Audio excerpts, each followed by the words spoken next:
எத்தனையோ பேர் இந்த தாவாவில் இருப்பாங்க, தாவா பணியை செஞ்சுக்கிட்டே இருப்பாங்க. அதற்காக வேண்டிய என்னென்ன முயற்சிகள் பண்ண முடியுமோ அத்தனையும் பண்ணுவாங்க. ஒரு நேரத்துல இல்ல வேண்டாம் அப்படின்னு ஒதுங்க ஆட்கள்லாம் பாருங்க, முதல்ல லேசா ஆடம்பர திருமணத்துல போய் கலந்து கொள்வாரு, அதற்கு பின்னாடி வரதட்சணை திருமணத்துல போய் கலந்து கொள்வாரு, அதற்கு பின்னாடி அப்படியே கொஞ்சம் கொஞ்சமா இறங்கி மௌலூது சாப்பாடு தானே இது பெரிய தப்பா அப்படின்னு வாதம் பண்ணுவாரு. அதற்கு பின்னாடி எல்லாம் சரிதாப்பா, உலகத்துல எவன்டா யோக்கியனா இருக்கிறான், எல்லா பேரும் அயோக்கியன், நான் மட்டும் ஏன் சரியா இருக்கணும் அப்படின்னு ஒரு லாஜிக்க வச்சுக்கிட்டு ஆக மொத்தத்துல கல்சடையா போயிடுவான். இது நடக்குதா இல்லையா? அஸ்ஸலாமு அலைக்கும் வரஹ்மத்துல்லாஹி வபரகாத்துஹு. கண்ணியம் நிறைந்த எல்லாம் வல்ல ஏக இறைவனின் நல்லடியார்களே, வல்ல அல்லாஹ் நமக்கு அவனுடைய சரியான பாதையை காட்டி அதிலே நடைபெறக்கூடிய ஒரு சூழலையும் இறைவன் நமக்கு வழங்கியிருக்கிறார். திருமறை குர்ஆனிலே பல்வேறு இடங்களிலே இறைவன் மூமின்களுக்கு சொல்லக்கூடிய மிக முக்கியமான கட்டளை அல்லாஹ்வுக்கு அஞ்ச வேண்டும், உங்களுடைய மரணம் இஸ்லாத்தின் அடிப்படையிலேயே அமைய வேண்டும் என்ற இந்த கட்டளை. திருமறை குர்ஆனிலே அல்லாஹ் சொல்லுகிறான், யா அய்யுஹல்லதீன ஆமனு தக்குல்லாஹ ஹக்க துகாத்திஹி, நம்பிக்கை கொண்டவர்களே அல்லாஹ்வை எவ்வாறு நீங்கள் அஞ்ச முடியுமோ அந்த விதத்தில் இறைவனை நீங்கள் அஞ்சி பயந்து நடந்து கொள்ளுங்கள். வலா தமூதுன்ன இல்லா வஅன்தும் முஸ்லிமூன், உங்களுடைய மரணம் என்பது இஸ்லாத்தின் அடிப்படையிலேயே நீங்கள் அமைத்துக் கொள்ளுங்கள் என்று இறைவன் இந்த வசனத்திலே சொல்கிறார். ஒரு மனிதர் மூமினாக வாழ்வது என்பது சிரமத்துக்குரிய ஒன்று. அதைவிட இன்னொரு சிரமமான ஒரு விஷயம் மூமினாக மரணிப்பது. வாழ்கின்ற காலத்தில் ஒவ்வொரு மனுஷனும் அவனால் இயன்ற அளவிற்கு இறைவனுக்கு இணை வைக்காமல் இறைவனுடைய கட்டளையை நிறைவேற்றக்கூடிய விதத்தில் நடக்கலாம். அவனுடைய மூச்சு பிரியக்கூடிய அந்த நேரத்திலே, இந்த உலகத்தை விட்டு செல்லக்கூடிய அந்த நேரத்திலே ஈமானோடு வாழ வேண்டும் என்பது இறைவன் நாடினால்தான் அது நடக்கும். அந்த அளவிற்கு நமக்கு எப்பொழுது மரணம் வரும், நமக்கு எப்பொழுது நம்முடைய ஹயாத்து முடிவுக்கு வரும் என்பது நமக்கு தெரியாது. ஆனாலும் இறைவன் நமக்கு கட்டளையிடுகிறான், உங்களுடைய மரணம் என்பது இஸ்லாத்தின் அடிப்படையிலேயே அமைய வேண்டும்.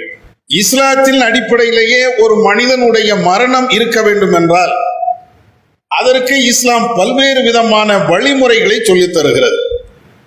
அதிலே மிக முக்கியமான வழிமுறை என்னவென்றால், ஒரு மனிதன் ஈமானிலேயே வாழ்ந்து ஈமானிலேயே மரணிக்கக்கூடிய அந்த வாய்ப்பை பெறுவதற்கு மிக முக்கியமான வழிமுறை என்னவென்றால் தாவா, இறைவனுடைய பாதையிலே இறைப்பணி ஆற்றுவது.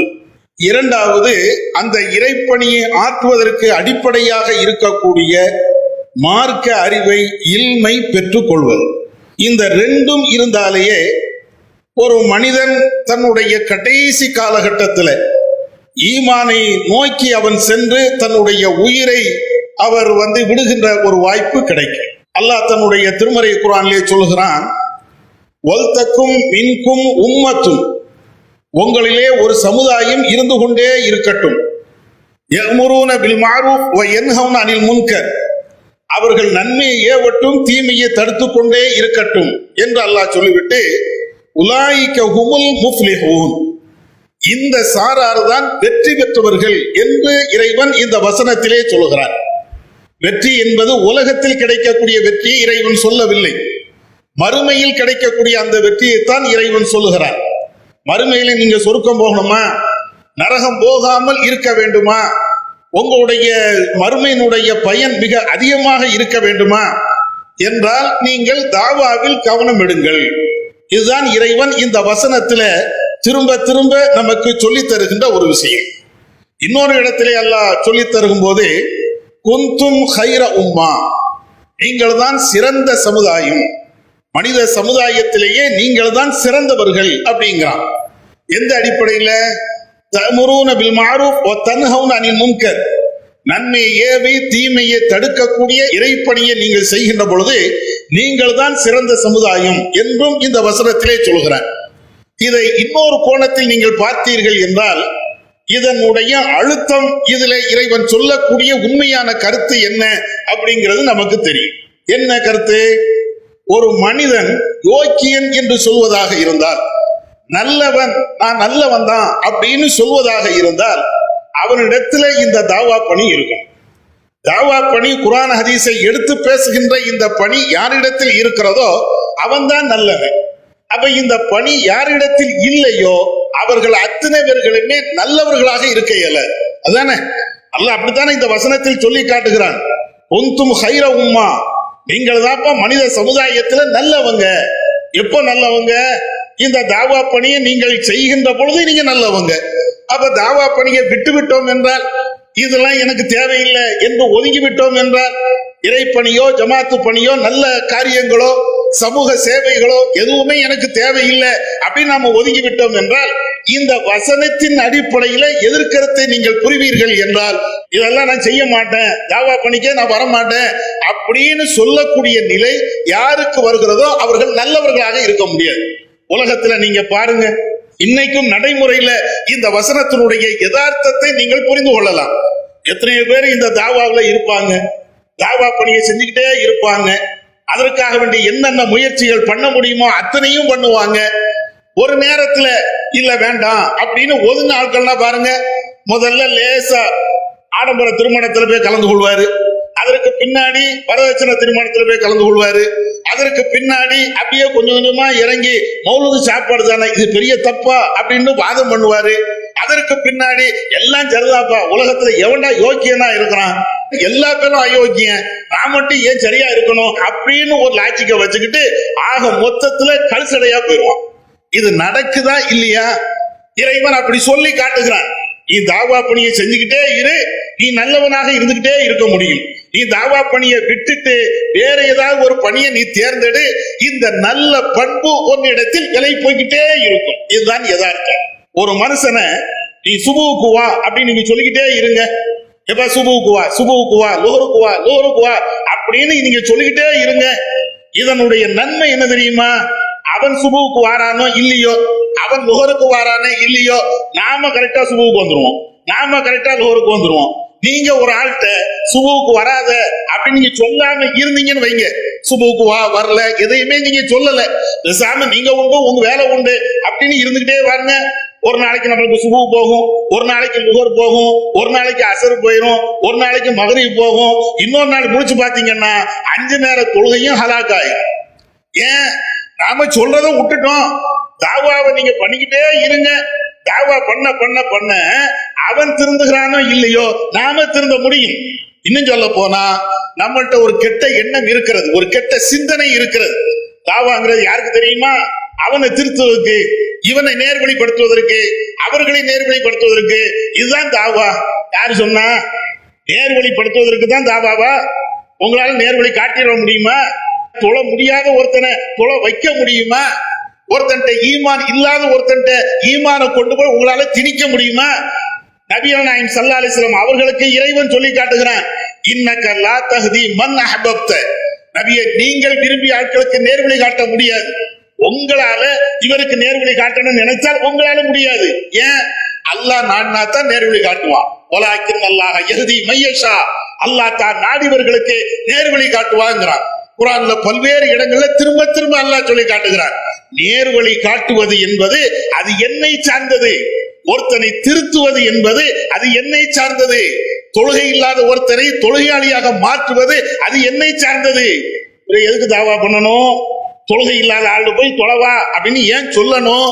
நோம்பு இல்லாத ஆள்கிட்ட போய் நோம்பு வை ஏன் சொல்லணும்? தர்மம் கொடுக்கக்கூடிய ஆள்கிட்ட போய் தர்மம் கொடு அப்படின்னு ஏன் சொல்லணும்? ஏன் சொல்லணும்னு இஸ்லாம் எதுக்கு அதை கட்டளை இடுகிறது என்றால், நம்ம யோக்கியனாக ஆகுவதற்கு. ஏன் தொழுகை பாதுகாக்கப்படணுமா? நான் தாவா பண்ணிக்கிட்டே இருக்கணும். ஏன் அமல்கள் இபாதத்துகள் ஒழுங்காக நான் நடக்கணுமா? அந்த இபாதத்தை 4 பேருக்கு எடுத்து சொல்லிக்கிட்டே இருக்கணும். நீ சுன்னத் தொழு நீங்க சொல்லிக்கிட்டே இருங்க.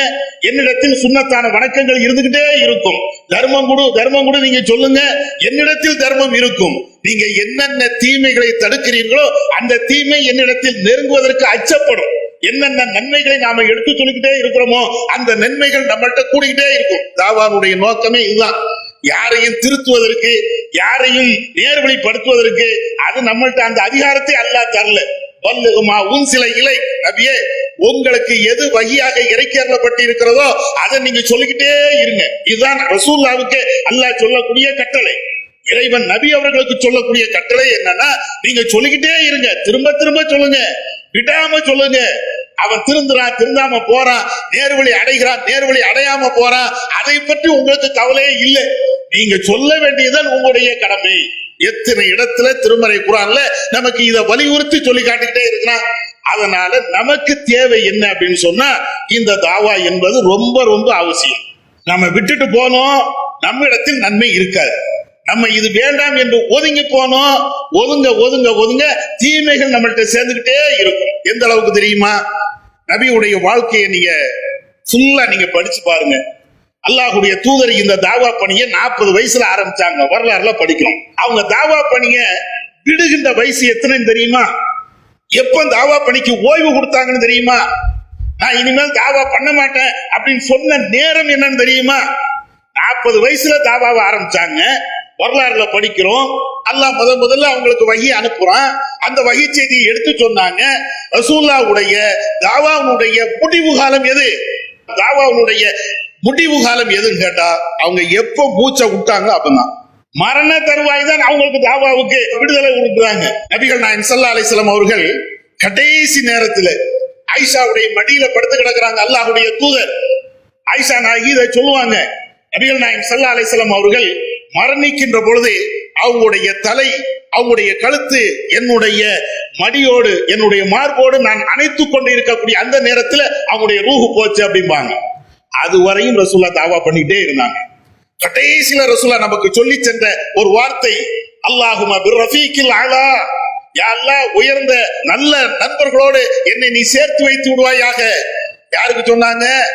அல்லாஹ்விடத்தில் துஆ செய்றாங்க. அதனுடைய கருத்து என்ன?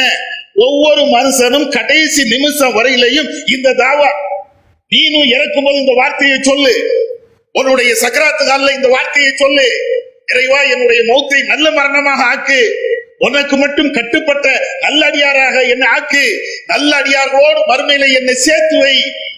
ரசூலுல்லாஹ்வுடைய தாவா முடிக்கக்கூடிய அந்த நேரம் அவங்களுடைய மூச்சும் நிற்கிறது.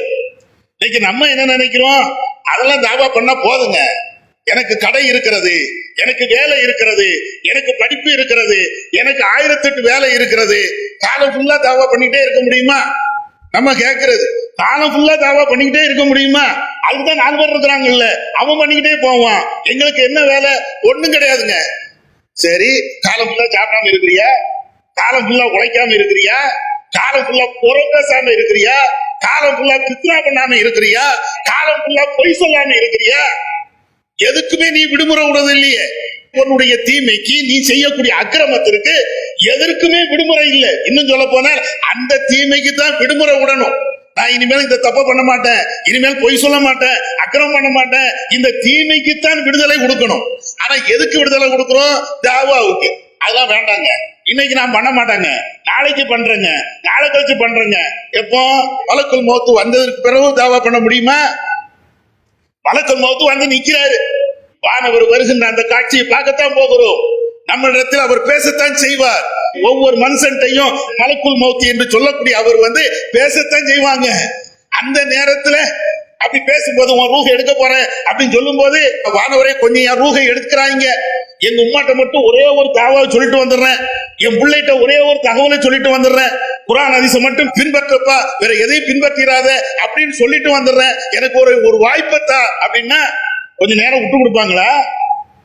கொஞ்ச நேரம் நீ போய் சொல்லிட்டு வாப்பா அப்படின்னு அவகாசம் கிடைக்குமா? ஒண்ணுமே கிடைக்காது. அப்ப தாவா பண்ணக்கூடிய நேரம் என்பது நம்ம உலகத்தில் வாழ்கின்ற அந்த நேரம் தான். மரண தருவாய் இல்லைன்னா ஒண்ணும் செய்ய முடியாது. ஆனா ரசூலுல்லாஹ் மரண தருவாய் வரையிலையும் அவங்க செஞ்சுக்கிட்டே இருந்தாங்க. இதுதான் ரசூலுல்லாஹ்வுடைய தாவா. அபு அய்யூபுல் அன்சாரி என்கக்கூடிய ஒரு நபித்தோழர், அவர் சக்ராத்து ஹால்ல இருக்கிறார். சஹீ முஸ்லிம்ல இடம்பெறுகின்ற ஒரு செய்தி. அவர் சக்ராத்து ஹால், மரண தருவாயில இருக்கக்கூடிய ஒரு சூழல். தோழர்கள் எல்லாத்தையும் கூப்பிடுறாரு. இவரும் நபித்தோழர் தான், மற்ற நபித்தோழர்கள் எல்லாத்தையும் கூப்பிடுறாரு. கூப்பிட்டு அவரு சொல்றாரு, எனக்கு இன்னும் கொஞ்ச நேரத்துல மரணம் வந்துடும் நான் நினைக்கிறேன், ஏன்னா கடைசி நேரம் எனக்கு நெருங்கிடுச்சு, இனிமேல் வாழுகின்ற வாய்ப்பு எனக்கு கிடைக்காது, மரணத்தை நான் நெருங்கக்கூடிய சூழல் இது அப்படின்னு சொல்லிட்டு, நான் ஒரே ஒரு செய்தியை ரசூலுல்லாஹ்ட்ட கேட்டேன், அதை இதுவரை நான் உங்கள்கிட்ட சொல்லாம நான் போயிட்டேன். ரசூலுல்லாஹ்ட்ட இருந்து ஒரு ஹதீஸ் கேட்டிருக்கிறேன், அதை இதுவரை நான் சொல்லல. சொல்லாமலேயே நான் மரணித்து விட்டால் அல்லாஹ்விடத்துல மிகப்பெரிய பாவியாக குற்றவாளியாக நான் மாறிவிடுவனோ அப்படிங்கக்கூடிய அச்சம் எனக்கு இருக்கிறது அப்படின்னு சொல்லிட்டு அந்த செய்தி அப்பதான் அவர் சொல்றார். கடைசி நேரத்துல ரசூலுல்லாஹ்ட்ட இருந்து கேட்ட அந்த செய்தியை சொல்கிறார். என்ன செய்தி? லவ்லம் துதிரிபூன, அல்லாஹ்வுடைய தூதர் சொல்கிறார்கள், நீங்கள் இறைவனுக்கு பாவம் செய்யவில்லை என்றால், பாவம் செய்யாத எந்த குற்றமும் எந்த தவறும் செய்யாம அப்படியே நீங்கள் இருப்பீர்கள் என்றால் அல்லாஹ் உங்களை அழித்து விட்டு பாவம் செய்யக்கூடிய இன்னொரு சமுதாயத்தை உருவாக்கி அவர்கள் இறைவனிடத்தில் பாவ மன்னிப்பு தேடுவார்கள். அப்படிப்பட்ட ஒரு சமுதாயத்தை இறைவன் உருவாக்குவான் என்று இந்த ரசூலுல்லாஹ் இதை சொன்னாங்கப்பா. நீங்க யாரும் பாவத்துக்கு அப்பாற்பட்டவர்கள் கிடையாது. மனிதன் என்றால் பாவம் செய்துதான் ஆகணும். செய்யவில்லை என்றால் இந்த இனத்தை இறைவன் அழிச்சிருவான் அப்படிங்கக்கூடிய செய்தியை சொல்லிட்டு அதுக்கு பின்னால மரணத்தை தழுவுகிறார்கள். சஹீஹ் முஸ்லிம்ல இருக்கக்கூடிய செய்தி. நமக்கு என்னைக்கா இப்படிப்பட்ட ஒரு யாவமாவது வருமா? கடைசி நேரத்துல இந்த ஹதீஸ சொல்லணும், அந்த ஹதீஸ சொல்லணும். ஆஸ்பத்திரியில இருக்கிறோம், டாக்டர்லாம் வந்து போயிட்டே இருக்கிறாங்க, நமக்கு தெரியுது உயிரோடு தான் இருக்கிறோம். ஆனாலும் கடைசி நேரம் யாருக்காவது ஒரு ஆயத்தை சொல்லிட்டு போயிருவோம், ஒரு ஹதீஸ சொல்லிட்டு போயிருவோம். இந்த சிந்தனை வருமா அந்த நேரத்துல? இந்த டாக்டர் இல்லைன்னா அந்த டாக்டர் கூட்டு போப்பா, இவன் சரி வர மாட்டான், அவன்கிட்ட கூட்டு போ, இப்படிதான் நம்ம பேசிக்கிட்டே இருப்போம். ஆனா அபூ அய்யூப் அன்சாரி அப்படி பேசல. ரசூலுல்லாஹ்ட்ட கேட்ட செய்தி என்கிட்ட இருக்குது, இதுவரை நான் உங்கள்கிட்ட சொல்லாம போயிட்டேன், இப்ப நான் சொல்லிடுறேன். அல்லாஹ்விடத்தில் குற்றவாளியாக நான் ஆக முடியாது. ஏன்? திருமறை குர்ஆன்ல பல்வேறு இடங்கள்ல அல்லாஹ் இந்த தாவா செய்யாம நாம கேட்ட செய்தியை மறைத்தவர்களுடைய நிலையை மிக கடுமையாக எச்சரிக்கை செய்கிறார். வல்லதீன யக்துபூன, யார் இந்த சத்தியத்தை மறைக்கிறார்களோ, அவங்க தெரிந்த இந்த கருத்தை 4 பேருக்கு சொல்லாம அல்லது அசால்ட்டாக பொதுபோக்கான ஒரு சிந்தனையில தாவா பண்ணாம இருக்கிறார்கள் என்றால் அவர்களுக்கு சாபம் ஏற்படுங்கிறாங்க. சாபம் ஏற்படும். இறைவனுடைய சாபம், இறை தூதருடைய சாபம், நல்லவர்களுடைய சாபம், மலக்குமாருடைய சாபம், இதெல்லாம் வந்தா நம்மளால தாங்க முடியுமா? ஒரு அமல் செய்யாம நரகத்து போனாலேயே தாங்க முடியாது.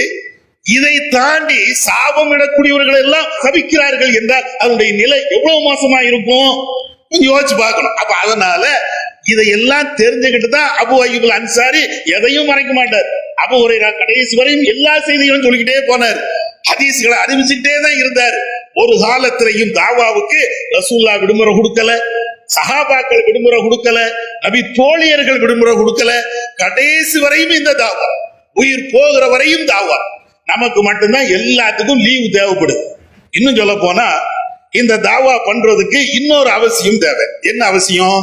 முதல்ல மார்க்கத்தை தெரியும். நம்மள எத்தனை பேரு ஷிர்க்க பத்தி தெரிஞ்சிருக்கும்? தௌஹீத் பள்ளிக்கு வாரம், இங்க நடக்கக்கூடிய உரைகளை கேட்கிறோம். அந்த உரையை கேட்கும் போது ஜும்மாக்கு வந்துகிட்டே தூங்குறதுக்குன்னே சில பேர் வாரம். நடக்கக்கூடிய ஒரே ஒரு உபதேசம் இந்த ஜும்மாவுடைய நேரம் தான். பாய்க்குள்ள நேரத்துக்கெல்லாம் தெருவுல பயான் போட்டா, வேற எங்க பயான் போட்டா, எனக்கு வேலை இருக்குங்க, எனக்கு வேலை இருக்குங்க. மரணத்தை நினைச்சுக்கிடுங்க, எல்லாத்துக்கும் வேலை இருக்கும். மலக்குல் மௌத் வரும்போது மலக்குல் மௌத்து பழக்க தோஷத்துல இப்ப ஒவ்வொன்றுக்கும் வேலை இருக்குன்னு சொல்றோம்ல. மலக்குல் மௌத் வந்தோடனே மலக்குல் மௌத்து பிடிச்சிடாதீங்க, எனக்கு வேலை இருக்குன்னு சொன்னா நடக்குமா? எந்த மீட்டிங் போட்டாலும் சரி, எந்த தெருமுனை கூட்டங்கள் போட்டாலும் சரி, அல்ல சின்ன சின்ன பிரச்சாரங்கள் நடந்தாலும் சரி, நமக்கு என்ன அதெல்லாம் நமக்கு தேவையில்லைங்க. நம்ம நல்லா படிச்சுட்டோம். என்னப்பா படிச்ச? என்ன படிச்ச? உங்க மனசாட்சியை தொட்டு நீங்க சொல்லுங்க. இணை வைப்பு மிகப்பெரிய பாவம், ஒவ்வொரு மனுஷனும் தெரிஞ்சு வைத்திருக்கிறோம். இந்த அளவுக்கு ஷிர்க் என்பது பெரிய பாவம், அல்லாஹ் மன்னிக்க மாட்டான் மறுமையில அப்படிங்கிற அளவுக்கு தெரிஞ்சு வச்சிருக்கிறோம். இணை வைப்புனா என்ன? உங்களுக்கு நீங்களே கேளுங்க. இணை வைப்புனா என்ன? அந்த தீமைய இறைவன் சொல்லக்கூடிய விதத்துல நாம புரிஞ்சு வச்சிருக்கிறோமா? ஒரு நேரத்தில் அடி வாங்கணும், உத வாங்கணும். இந்த கொள்கையை சொல்வதற்காக வேண்டி பல்வேறு சிரமத்தை அனுபவிச்சோம். ஆனா இன்னைக்கு இருக்கக்கூடிய தலைமுறைக்கு எந்த கஷ்டமும் கிடையாது, எந்த சிரமமும் கிடையாது. ஷிர்க் கூடாதுப்பா, தௌஹீதுல இருக்கணும் அப்படிங்கக்கூடிய நிலையில வாரமே. ஷிர்க்னா என்ன, தௌஹீதுனா என்ன, இதை பற்றி ஏதாவது நமக்கு சாதாரண ஒரு அறிவு இருக்குதா? ஒவ்வொரு மனுஷனும் உங்களுடைய மனசை தொட்டு நீங்க கேட்டு பாருங்க, கண்டிப்பாக ஒரு சிலவரை தவிர எல்லாருமே இதுல ஜீரோவா தான் இருக்கும். ஏன் தெரியுமா? இது போன்ற பிரச்சாரங்களை நம்ம கேட்கறதுக்கு நேரம் இல்லை. வாட்ஸ்அப்ல பார்ப்போம், எதை பயான அல்ல, உலகத்துல உள்ள அத்தனை கதைகளையும் பார்ப்போம். இன்னைக்கு தெருல என்ன நடந்துச்சு, வாட்ஸ்அப்ல போடப்பா, மழை பெஞ்சிச்சா இல்லையா, உடனே போறப்பா. எங்கேயே இருந்தனாலும் ஒவ்வொரு செய்தியும் நம்ம அறியறதுக்கு அவ்வளவு ஆர்வம். அதே நேரத்தில் மார்க்க சம்பந்தமாக அது தெரியணுமே. ஏதாவது ஒரு வகுப்பு நடந்தால் அதுல போய் கலந்து கொள்ளணுமே. ஏதாவது ஒரு குர்ஆன் ஹதீஸை பத்தி பேசினால் அதுல போய் நாம சேரணுமே.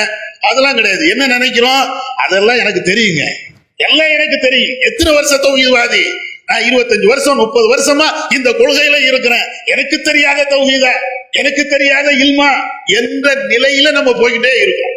அதனாலதான் நிறைய பேர் தாவா பண்ணாம இருப்பதற்கு அது ஒரு காரணம். அதனால முதல்ல இந்த மார்க்கத்தை படிப்பதற்கு கொஞ்சம் கூடுதல் முக்கியத்துவம் கொடுங்க.